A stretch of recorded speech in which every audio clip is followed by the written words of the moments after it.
In this video, we will look at an example of solving an application problem using proportional reasoning.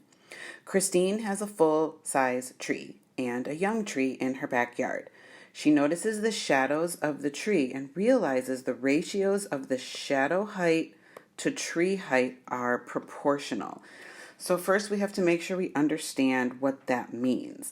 So that means if I take the ratio of the shadow height to the tree height, that ratio will be equivalent to the ratio of the shadow height and tree height of the larger tree.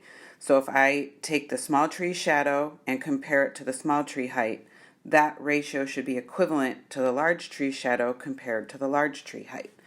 Now, because we know that this is a proportional relationship, it allows us to model the situation using similar triangles. The definition of similar triangles means that corresponding sides are in proportion. So now we need to know what it means to have corresponding sides. So I'm going to highlight some parts of these triangles. So the small tree shadow I just highlighted in this pink color, and that matches up with the base of the smaller triangle. So those are pink in color. The small tree height is going to match up with the height of the smaller triangle. So you can kind of see how I've color coordinated these. Now, the large tree also gets a pink highlight and a blue highlight. So for the large tree shadow, I'm also going to highlight that in the pink color, and then the base of the triangle for the large tree will also be highlighted in pink. And then the height of the large tree I'm going to highlight in a blue color, and that will match with the height of the larger triangle. So I've highlighted the corresponding sides in the same color. So the small tree shadow corresponds to the large tree shadow because they're both pink. And the small tree height corresponds to the large tree height. So basically what that means with these colors is that if I made a ratio of the pink to pink, that ratio should be equivalent to the ratio of blue to blue. Let's do it with the numbers, and then we'll highlight the numbers and we'll see how that works. Okay, so now let's take a look at our problem. They want us to find first of all, let's read how she did some measuring.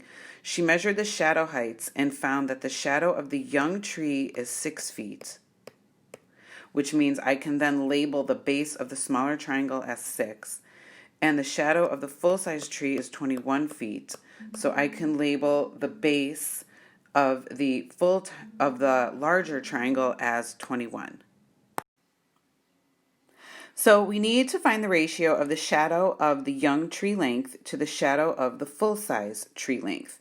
Well, the shadow of the young tree length is 6, and I want to make a ratio of that comparing it to the shadow of the full-size tree length, which is 21. So unsimplified, that's 6 over 21. Since both 6 and 21 are divisible by 3, the simplified version would be 2/7. In the second part, we're actually just finding the reciprocal of that ratio, because now they want the ratio of the shadow of the full-size tree length, which is 21, compared to the shadow of the young tree length, which is 6. So unsimplified, that is 21 over 6, and then simplified becomes 7/2. Now let's look at the third part. Suppose Christiane measures the young tree and determines it's 10 feet. How tall is the full-size tree? So let's add some more labels to our diagram. If we know the young tree is 10 feet tall, we can then label the height of the smaller triangle as 10.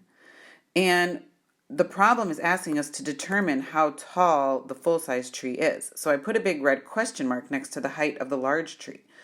So in my diagram with my similar triangles, that's where my variable x goes. That's my unknown value. So here's now where the idea of the proportional reasoning comes in. So what I said earlier was that the ratios of the corresponding sides should be equal to each other. So the ratio of the pink sides, which is 6 over 21, should be equal to the ratio of the blue sides, which is now 10 over x. So you'll notice I highlighted the 6 and 21 in pink because that is the ratio of the corresponding pink sides. And for the 10 over x, I'm going to highlight those in blue because that is the ratio of the corresponding blue sides. And by putting an equal sign in between these two ratios, I'm showing that the ratios are equivalent. They might not look exactly the same, 6 over 21 does not look the same as 10 over x, but when they are both simplified, they are in fact equivalent fractions or equivalent ratios. We can also add some labels if that helps. So the numerators of each fraction correspond to the young tree, the 6 and the 10. So it's important that I have the young tree in the numerator spot, and the full-size tree takes the denominator spot. So now what I have to do is solve for x. So what I'm going to do is I'm going to set up a proportion. So I'm going to set the cross products equal to each other. So when I say cross products, I mean the denominator of one fraction gets multiplied by the numerator of the other. So I'm going to multiply 21 times 10. And then I'm going to do vice versa, which means I'm going to take the numerator of the first fraction and multiply it by the denominator of the second fraction. Those cross products become equal to each other because of this proportional relationship. So I made a little rectangle off to the side where I'm going to show my work. So 21 times 10 should be equal to 6 times x. So that is my first step in setting those cross products equal to each other. 210 is now equal to 6x. So now I need to isolate x, which means I have to divide both sides of this equation by 6. And the reason why I chose to divide by 6 is because when I do 6x divided by 6, well, 6 divided by 6 is 1.